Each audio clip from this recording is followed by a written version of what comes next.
This presentation is delivered by the Stanford Center for Professional Development.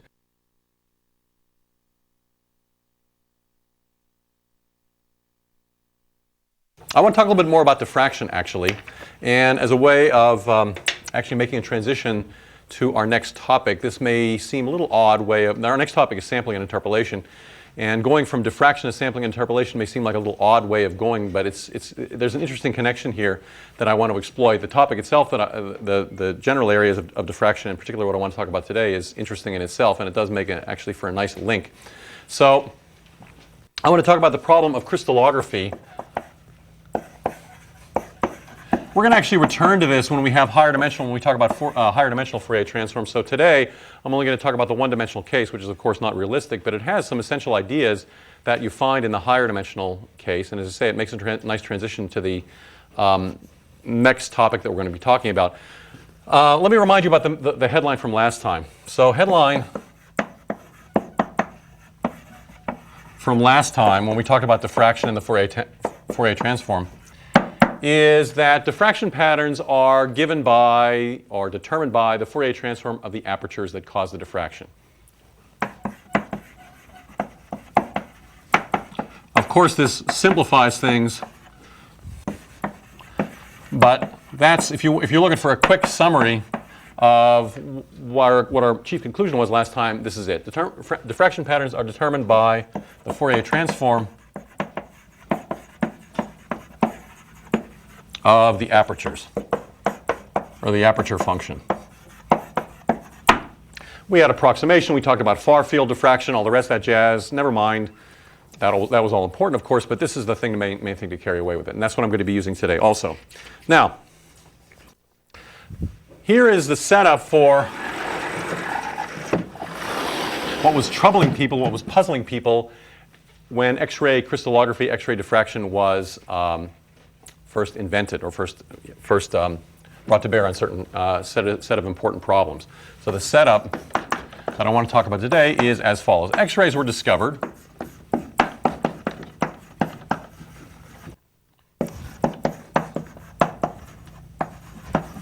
in 1895 by Roentgen, of course. Roentgen, R-O-E-N-T-G-E-N, or some approximation of that spelling. All right. Matter of fact, I remember actually in 1995, everybody was celebrating the 100th anniversary of X-rays. It was a very exciting time.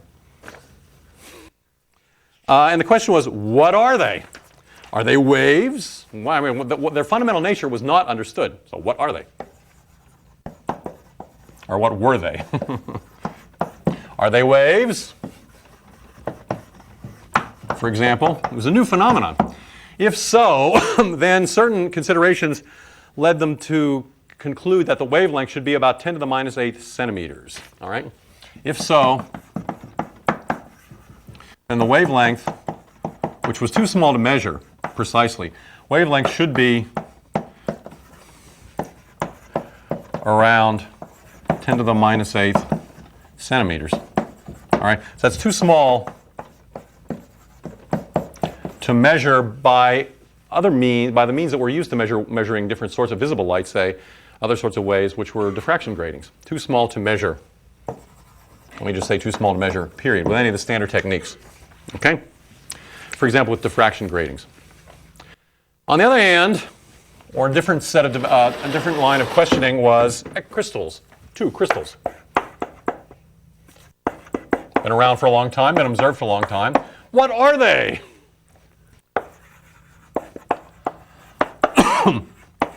In particular, it was clear from people who were cutting them open, chiseling them around and making small crystals out of big crystals, that somehow the macroscopic structure ought to be determined by the microscopic structure, by the atomic structure. And so the conjecture was that crystals were crystals because there was a regular periodic array of the atoms that made them up. So the macroscopic structure should somehow be determined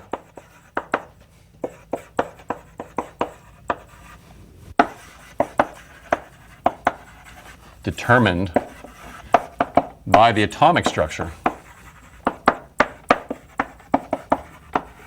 And the conjecture was the atomic structure should be a lattice of some type. That is, the atoms are arrayed in some regularly repeating pattern. Atoms arrayed on a lattice. How to test that?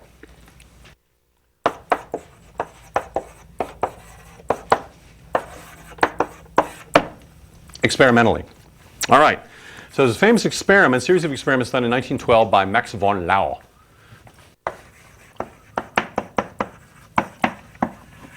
In 1912. All right. So he proposed to study the the nature of crystals by using X-rays to conduct diffraction experiments. So study the atomic structure of crystals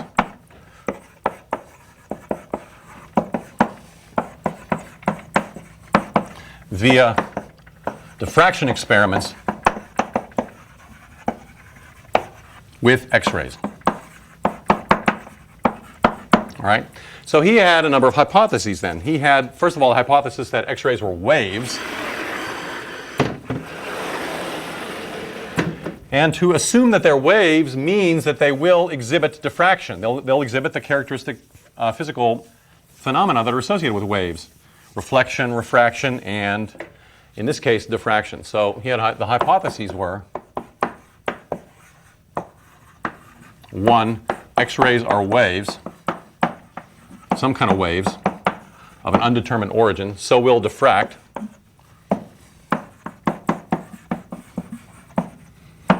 Now, the diffraction pattern depends on the size of the aperture relative to the wavelength.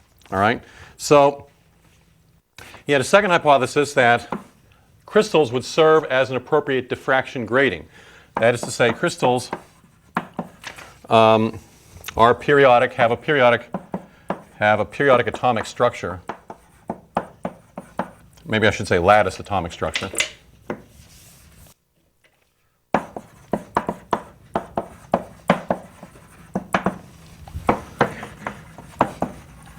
And the spacing of the spacing on the lattice, or the spacing of the atoms, is comparable to the wavelength of the X-rays.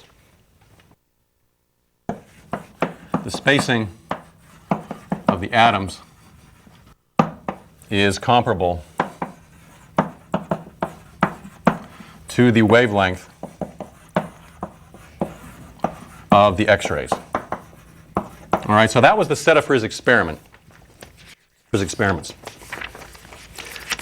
And I want to do a one-dimensional version of this. I want to talk about the mathematics that comes up and how the Fourier transform comes in a one-dimensional version. So of course everything here is three-dimensional. Crystals are three dimensions. Things are much more complicated. The pictures that you get, the setup is much more complicated. But you can see some of the essential points if we already look at the one-dimensional picture. Now before I go on any further, since I am out of my depth here, has anybody ever done any experiments like this? Anybody familiar with X-ray diffraction experiments or X-ray crystallography? Anybody in materials or anything out there? I have a lot of buddies who are material scientists. So I'm always afraid one of them is going to show up when I talk about this one day. All right. Well, you will if it's by now, of course, a very standard experimental procedure and quite refined and quite sophisticated. But this is how it looked at the beginning, and there's a very important connection here with the Fourier transform and a very fundamental fact that you have to know about the math in order to interpret the answers that you get, in order to interpret the results of your experiment. And that's really what I want to get to. So let's look at the one-dimensional version of this. I'll tell you what you want to I want to show what you want to measure. I want to say what you want to measure and how you go about measuring it. Or again, and what I really want to get to is how the math shows you an important physical property of the physical result of the experiments. All right, so I think of a one-dimensional crystal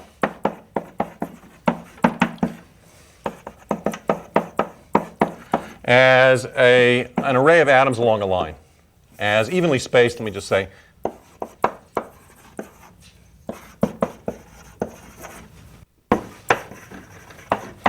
along a line, like so. And let's say the spacing is p. I'll get out of the way in just a second here, p. All right, so the atoms are spaced p units apart, whatever the distance is. And it's effectively an infinite number of atoms because it is. All right? So it's effectively an infinite line.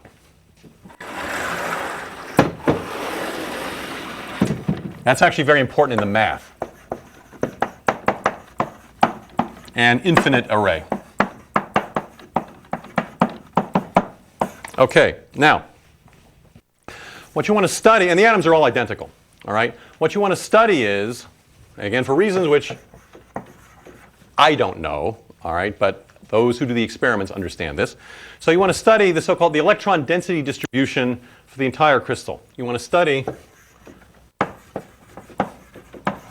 the electron density distribution for the crystal. Now, because the crystal consists of identical atoms arrayed, the idea is there's an electron density distribution for the individual atom, and then that's replicated for the entire crystal. Or, as we would say, given the work we've done, it's a periodized version of that.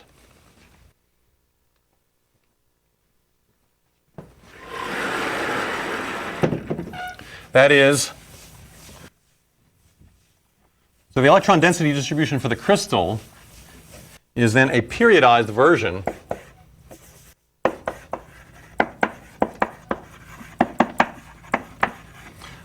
of the electron density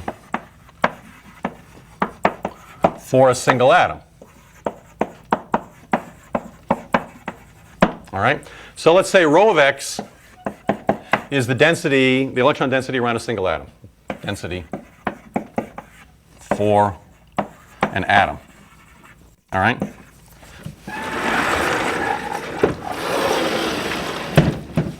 Then you periodize it the way we always periodized functions, by summing up shifts. And write down a formula for that. So again, here's the crystal with the atom spaced p apart. Here's whatever it looks like. You know, just imagine this is a description somehow of the density. Let's call that rho of x. So that describes the density of a given atom, and then that's replicated for the entire crystal. Or periodized for the entire crystal. You know, like that.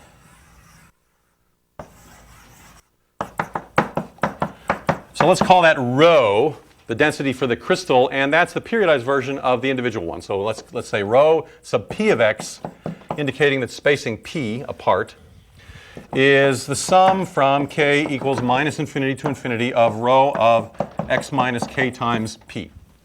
Okay? That's the standard formula for periodizing a function to get a function of period p. That's what the period should be, as dictated by the physical spacing of the atoms. P. Okay? Okay. According to our headline from last time, the diffraction pattern should be the Fourier transform of this, or should be determined by the Fourier transform of this.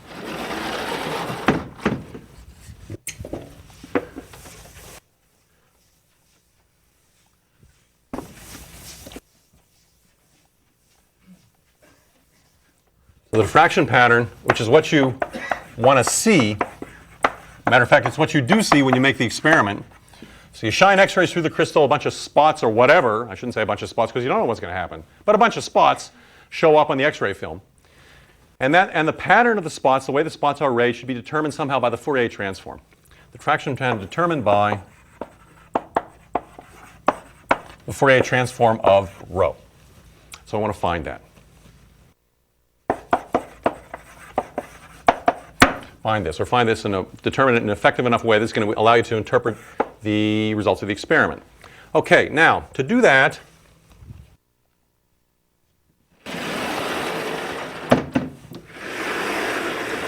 I'm going to write the periodization. I'm going to do something new with the periodization that we haven't done before. We didn't do when we first studied it, but we have new techniques that are available to us now that allow us to carry the analysis a little bit further, a little bit differently than we did before. So I'm going to write the periodized version as a convolution. Rho p of x as a convolution. And I'm going to invoke the convolution theorem. Now, you remember I can shift a function. It's a sum. What is the periodization? The periodization is now, as it always was, a sum of shifted versions of the function. You have a single function and you shift it and you add them all up. I can shift a function by convolving with a shifted delta function. So that is rho of x minus kp is rho of x convolved with delta of x minus kp. And you notice I am now happy to write variables in my delta functions. You don't like it? Tough. All right? I made a big deal out of the fact that deltas aren't functions of points, they're functions of functionals, and so they're functionals and so on, but I feel no hesitancy in writing that. Okay? That's the shifted version. You shift the function rho by convolving with a shifted delta function. That's a basic property of delta functions. All right, so the periodized version is the convolution of the fixed function rho with the sum of delta functions. That is, rho of x, rho p of x I'm calling it, that's the sum, minus infinity to infinity, a rho of x minus kp. That's the sum, k equals minus infinity to infinity, of rho of x, the fixed function, convolved with the shifted delta functions, x minus kp. Or if I want to bring the rho is fixed here, doesn't depend on k, so I can bring that outside. The sum, that is, I write this as rho of x convolved with this big sum of deltas, shifted deltas, k equals minus infinity to infinity, delta of x minus kp. Okay. Now, because this object is going to be an object of great interest and object of our study. So let me actually introduce right now a term for it, a notation for it, so I can work with a little bit more. Everybody with me, all right? I haven't done anything really differently than I've done before. I've taken just a slightly different point of view toward the old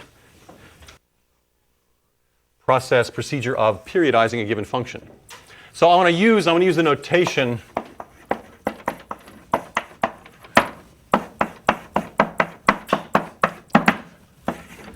here, let me write it down and then I'll pronounce it for you. This is called the Shah function or Shah distribution, really, of spacing p.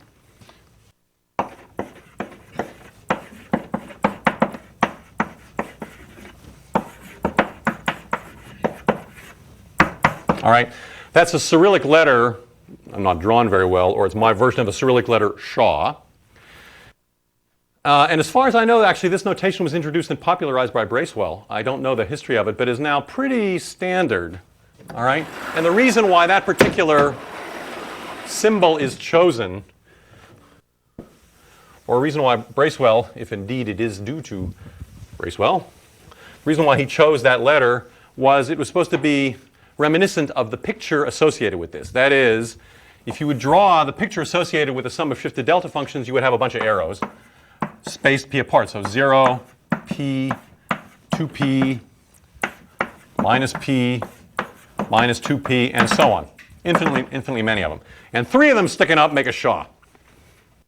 I'm not making this up. Okay? That's a pictorial representation of the Shah distribution. All right. Now, what is the Fourier transform of this periodized electron density distribution? Well, I use the convolution theorem. Okay? So I write rho sub p of x then is rho of x convolved with the Shah function with spacing p of x. And if I'm interested in the Fourier transform because I want to understand the diffraction gradient, I want to apply the convolution theorem. So Fourier transform of rho sub p of x is the Fourier transform of the convolution, which is the Fourier transform of rho. Let me just write it like this without the variable. It's the Fourier transform of rho, I'll get it, times the Fourier transform of Shah. So the problem becomes, how do you find the Fourier transform of Shah? All right, this is a fixed function depending on the nature of the crystal. All right, this is something independent of the crystal, just depends only on the spacing. I don't have any atoms in there. It just indicates that I put a delta function at each point on the line, spaced p apart, and the general crystal is defined by this convolution. To find the diffraction pattern, I want to find the Fourier transform of the fixed function, which is going to be the same for every atom, for each individual atom rather, and then times the Fourier transform of the Shah function. So the question is, what is that? Oh, there's a p here. So what is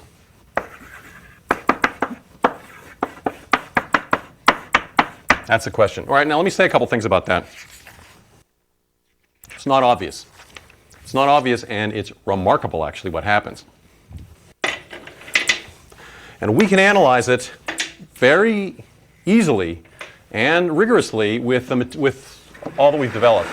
So first of all, does it even make sense to consider something like that? Well, yes. A given delta function is, of course, a distribution. It's the simplest distribution, just the evaluation distribution. But I'm considering a huge sum here. Does a sum really make sense? I mean, does an infinite sum of delta functions make sense? That's the first thing I should comment on, is that the Shah function makes sense, Shah function of spacing P, makes sense as a distribution. Matter of fact, let me specialize here, excuse me, to take the case P equals 1. So the atoms are spaced 1 apart. Then I'll do the general case in just a second. So let me take the case, take P equals 1, and I'll pass to the general case quite easily after I do this case. So, and I'll drop the subscript. So let me just write Shah of x is sum from k equals minus infinity to infinity of delta x minus k. All right, so the deltas are spaced 1 apart. At every integer you put a delta. Then this thing makes sense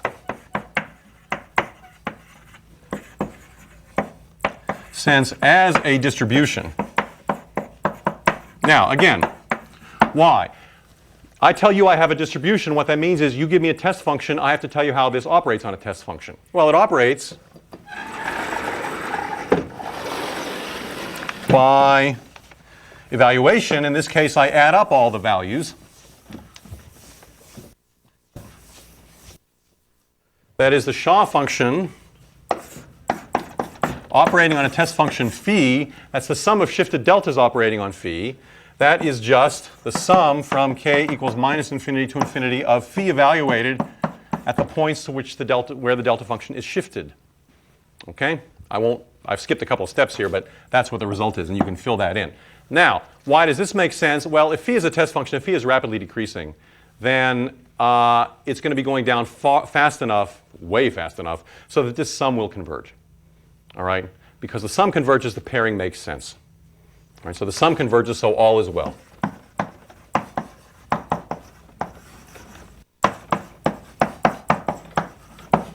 All right? So if this thing makes sense as a distribution, then so does its Fourier transform. So this also makes sense. All right? In fact, I can say this. In fact, I can say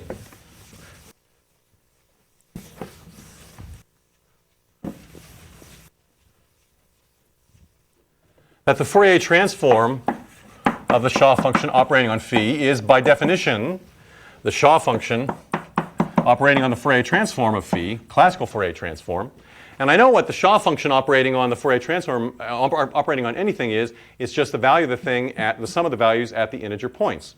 So this is the sum from k equals minus infinity to infinity of the Fourier transform of phi operating on k, evaluated at k. So the Shah function, again, operating on phi is the sum of deltas operating on phi.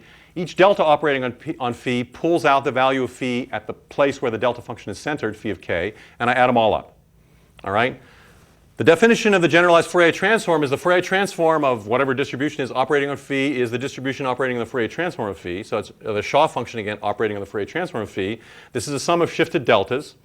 Each delta operates on this thing to evaluate at the place where the delta is shifted, so f of the Fourier transform at k, and then you add them all up. So there's that result. Okay? But there is more to say. Now, you could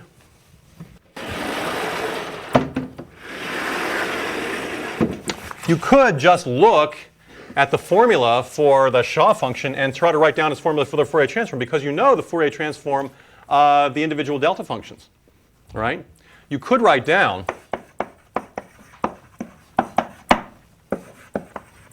the Fourier transform of the Shah is the sum from k equals minus infinity to infinity of the Fourier transform of these delta functions. And I know the Fourier transform of a shifted delta function is just a complex exponential. That was one of the first formulas we derived when we were talking about generalized Fourier transforms. So I could write down this is equal to the sum from k equals minus infinity to infinity of e to the minus 2 pi I k s. And you would be right to write that down. That's okay. All right? But it misses, that's correct, but it misses the point. This series is hard to consider, actually. This series, again, doesn't converge as a classical series. I'm adding up, think about it, I'm adding a bunch of sines and cosines here. I'm adding a bunch of complex exponentials. The coefficients in front are all 1. There's no way that this series converges classically, but it does make sense as a distribution. All right? It doesn't converge classically.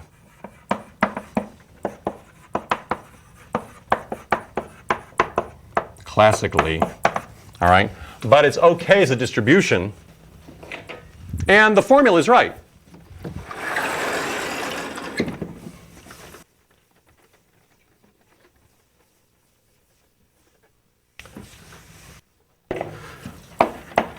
But okay as a distribution. And it's okay to say that the Fourier transform of the Shah function is this sum of exponentials.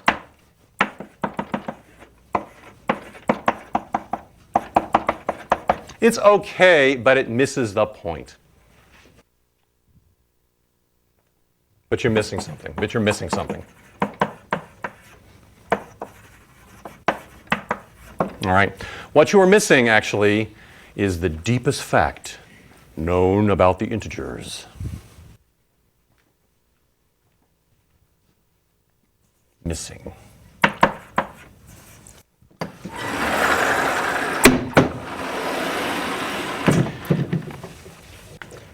To make this, to see the magic, and there really is some magic here, you bring in the so-called Poisson summation formula. Okay, you need the Poisson summation formula. It is, as I say, one of my good friends who's a number theorist, analytic number theorist, refers to this as the deepest fact known about the integers.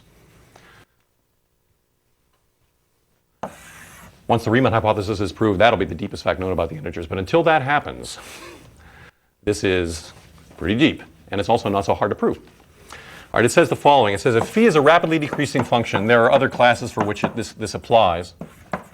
But this will be sufficient for our purposes. Then, if I add up the values of phi at all the integer points, that's the same as adding up the values of the Fourier transform of phi at all the integer points. Fourier transform of phi. Now, this is an amazing, unexpected, not intuitive result. The individual, I should call these k, sorry. All right. The individual value, who cares about the integers, right? I mean, you know, why would the value of the function at an integer come in, and why would the value of the Fourier transform at an integer come in? And the value of the function at a given integer has nothing to do, really, nothing to do with the value of the Fourier transform at a given integer. I mean, there's no relation there. You can write down the formula for the integral and so on, but you shouldn't expect any sort of special relationship for how big phi is at 5 versus how big the Fourier transform is at 5. Or at 10, or at 6, or at 17, or anything else. All right? But the sum, so this is a case where it's the limiting behavior and adding them all up. The sum of the values of the function phi at all the integer points is the same as the sum of the values of the Fourier transform at all the integer points. Okay? Now, I'm going to prove that for you.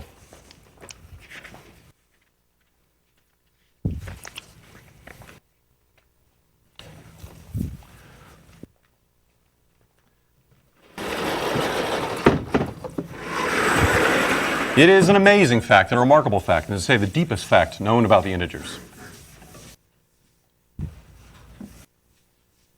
And in fact, if you took an undergraduate signals and systems class, you probably know this fact, but you didn't know you knew this fact.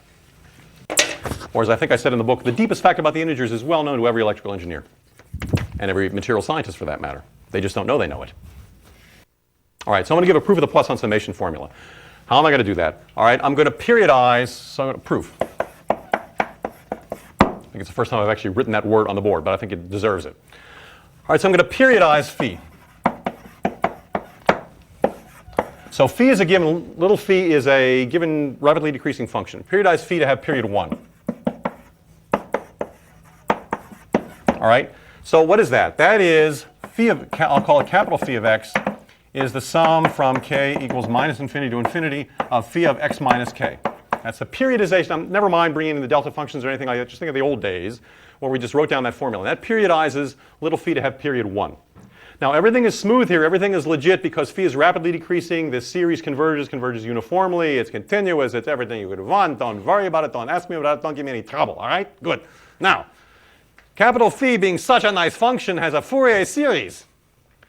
Expand phi, capital Phi that is, in the Fourier series. All right? Good.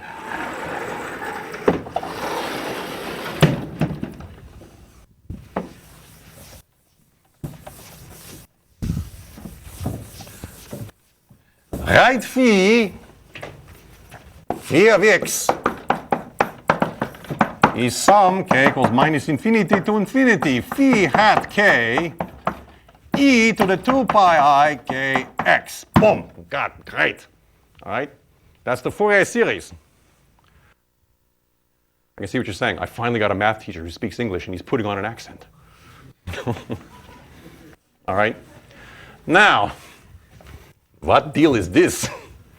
All right. Now, you showed in a homework problem that there was a relationship between the Fourier coefficients of the periodized function and the Fourier transform of the original function that you periodized. All right? You showed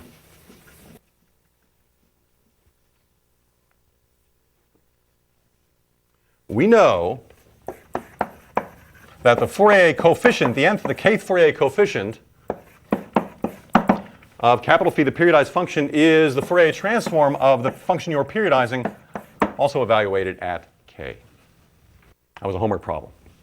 And so, let me just plug that information in now.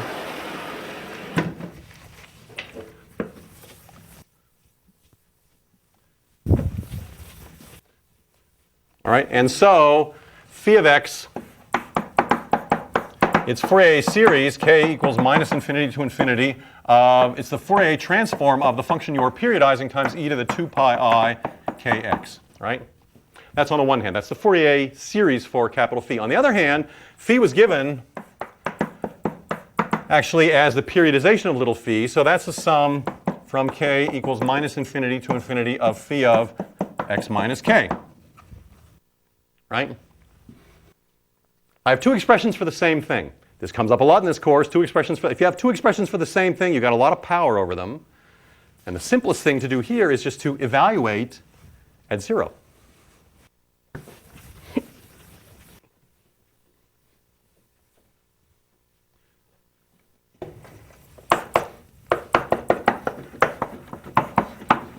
Evaluate at x equals 0.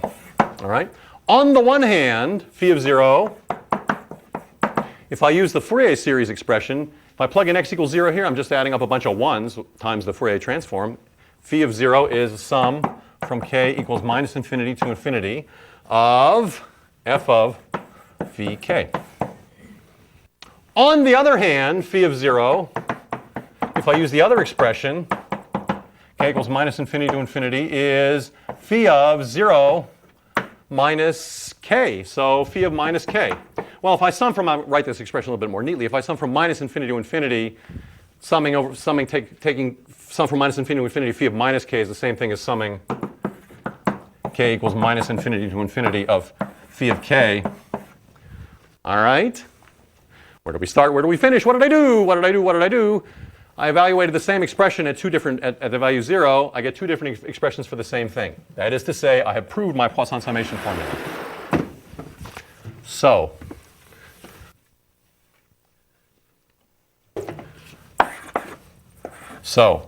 the sum of the Fourier coefficients, values of Fourier transform, is the same thing as the sum of the values of the function at the integer points. That deserves a couple of exclamation points. At least 2. Okay? Wonderful. Wonderful. Now, let's use this to find the Fourier transform of the Shah function.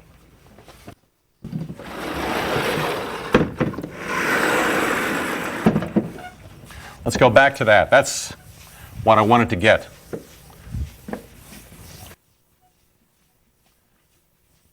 All right? So back to the Fourier transform of the Shah function. What did we find? We found that the Fourier transform of the Shah function evaluated at phi was equal to the Shah function evaluated at Fourier, or paired with the Fourier transform of phi. And again, that's the sum from k equals minus infinity to infinity, the value of the Fourier transform of phi at the integer points.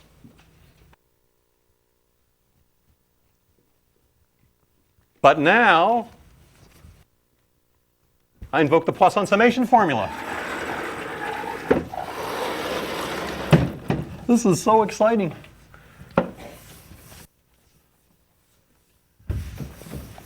This is equal to the sum from k equals minus infinity to infinity of phi of k.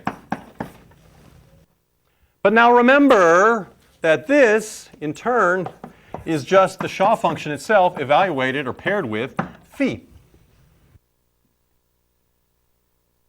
Where do we start? Where do we finish? The Fourier transform of the Shah function paired with phi is the same as the Shah function paired with phi. What is the conclusion? The conclusion is the Fourier transform of the Shah function is the Shah function. 3 exclamation points. Although maybe I should put 2 because it's entirely equivalent to the Poisson summation formula. Entirely equivalent. Okay? This is something that many electrical engineers know. All right? This is equivalent to the Poisson summation formula. This is equivalent to the deepest fact about the integers that is known. All right? And every electrical engineer who takes a sophomore level course in signals and systems probably knows this, although they may not know that they know it. So again, it's a little surprising here, right? It's very surprising. Here's the pictorially, I mean, here's the original Shah function spaced of delta function space of the integers, -1, 2, -2. That's the Shah function, all right? I take the Fourier transform, I get the same thing. It's a bunch of deltas again, not just a sum of complex exponentials, or rather it is a sum of it is an infinite sum of complex exponentials, but that infinite sum of complex exponentials as a distribution is actually the sum of deltas again. So let me put it horizontally. Take the Fourier transform, I get the same thing. 0, 1, -1, 2, same thing.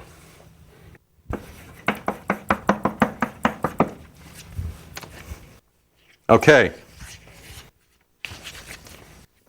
All right. Very important fact. Extremely important. Now, let's do the Shah function with spacing p.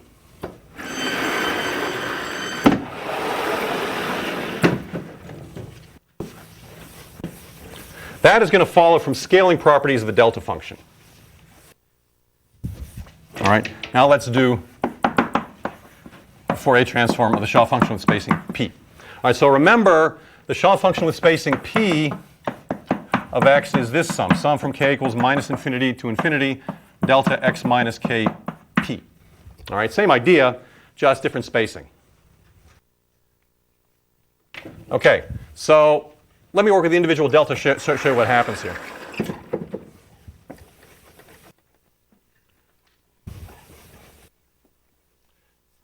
So look at delta of x minus kp. What I'm going to do is a factor of p out of this thing. All right? So I'll write this as delta of p times x over p minus k. Now you remember what happened. There's an important scaling property of the delta function. This is, do I have this right? This is then 1 over p times the delta function at x over p minus k. Okay? Okay. Did I get that right? Yes.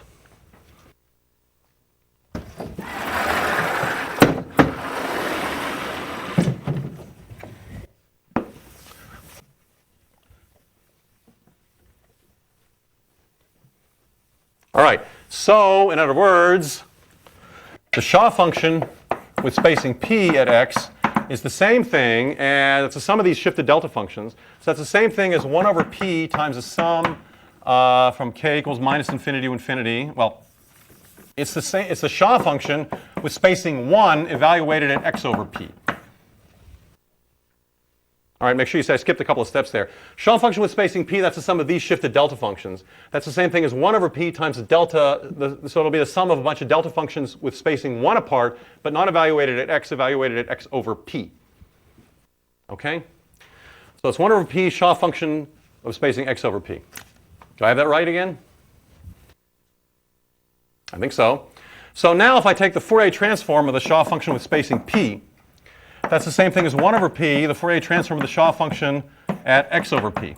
It's like a scaled version of the Shah function. Okay? All right, so that is 1 over p, the Fourier, now I use the scaling theorem.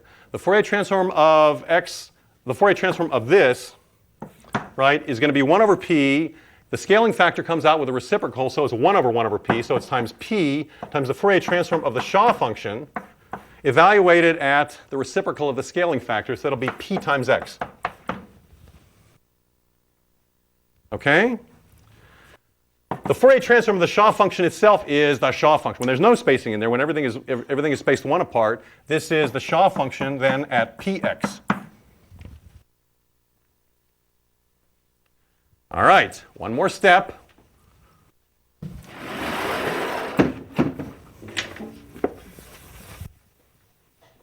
And we are almost there. What is the Shah function at px? That will be the sum from k equals minus infinity to infinity, delta of px minus k. So I'm going to use the same scaling property of the delta function. That is, I write this as, if delta px minus k, I factor out the p. That is, I write this as sum k equals minus infinity to infinity, delta of p times x minus k over p. Okay? And pull that p out of the delta function.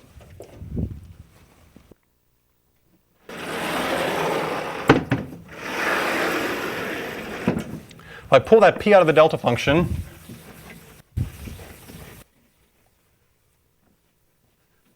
I get 1 over p, sum from k equals minus infinity to infinity of the Shah function at x minus k over p. Okay? That's just using the scaling property of the delta function. Because it's delta of p times something here. So it's 1 over p times the delta of the something. So it's 1 over p times, I'm adding them all up. 1 over p times, oops, delta. All right. All right. That is the Shah function of spacing 1 over p. Right? These points are spaced 1 over p apart. In other words, this is 1 over p times the Shah function with spacing 1 over p evaluated at x. All right, once again, where do we start? Where do we finish? If you follow the manipulations, what we showed was a very attractive formula. Thus,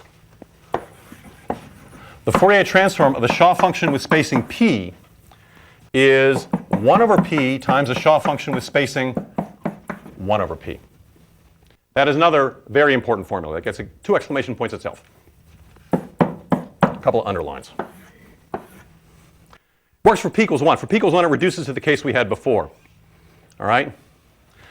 This is another wonderful illustration of the reciprocal relationship between the domain and the Fourier transform domain, the original domain and the original Fourier transform domain. If the spacing in the original domain is p, then the spacing in the Fourier transform domain is 1 over p. And they're also scaled, the height is also scaled by 1 over p. So again, here's the Shah function in the original domain, say, with spacing 0, p, minus p, 2p, minus 2p, and so on, going on to infinity. I take the Fourier, this is Shah p. I take the Fourier transform, and the spacing is 1 over p apart. 0, 1 over p, minus 1 over p, 2 over p, minus 2 over p, and so on. And the height is also scaled by 1 over p. Okay. Extremely important. Let's get back to our crystal. All right? Now let's get back to the crystal. All right?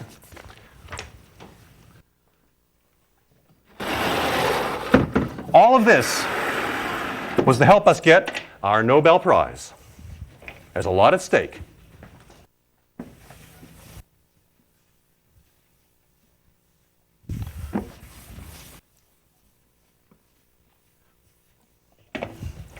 So back to the crystal. The spacing of the atom, the electron density distribution, is described by rho sub p of x is rho of x convolved with the Shah function with spacing p. All right? That is the periodized version of the electron density distribution for the crystal. All right? The atoms are spaced p apart. Now, you do your diffraction experiment, all right? You shine your X-rays through this crystal. Hold your breath. Good. Get the exposure onto the film. What you see on your film is essentially the Fourier transform. All right? You see the Fourier transform of this. So that's the Fourier transform of rho convolved with Shah sub p. And what is that? That's the product of the Fourier transform of rho and the Fourier transform of the Shah function with spacing p. The Shah function of spacing phi has a Fourier transform spaced 1 over p. That's the Fourier transform of rho times 1 over p, the Shah function at 1 over p. 1 over p. All right, let's write this out one more step. Okay, let me write this out with the variables in there.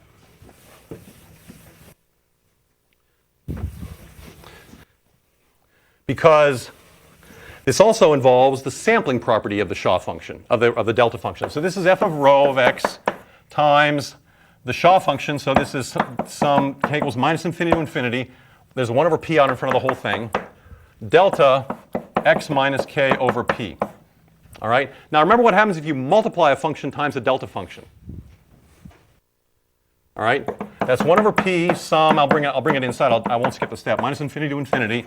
The Fourier transform of rho of x times delta x minus k over p. Multiply the sampling, the sampling property of the delta function is if I multiply a function times delta, that evaluates the function at k over p times the delta. That is, this is equal to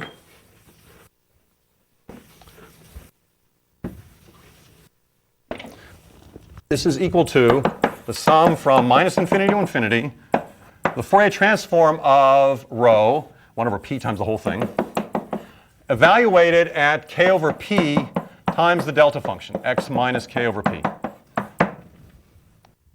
All right, we're almost done. What do you see in your, so this is what you see in your diffraction experiment. All right, you see this.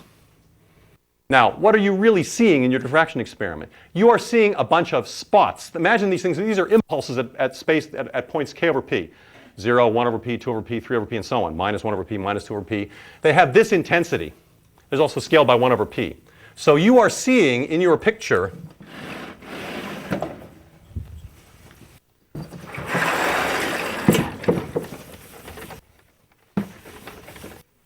you see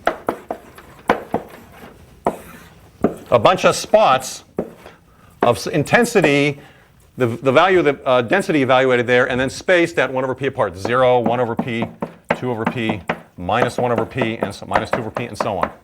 Okay. You had to know this if you want to claim your Nobel Prize. Why? Because you might think that you do a diffraction experiment, the spacing of the spots is proportional to the spacing of the atoms. All right, the atoms are spaced p apart. You think you do an experiment, all right, the spacing, what I see a bunch of spots, that must be proportional to the spacing, but it's not. It's proportional to the reciprocal of the spacing. All right, nature is taking a Fourier transform for you. And what you see is you see a bunch of spots spaced 1 over p apart. So you make this measurement, and then you say that's the reciprocal of the spacing in the atom, in the crystal. That's the reciprocal of the spacing in the crystal. All right, you have to know your math. If you don't know your math, kiss your Nobel Prize goodbye. Okay? All right, that's it for today. Wasn't that exciting? And on Wednesday, we're going to make a different use of this and start to talk about sampling and interpolation. Okay, thank you very much.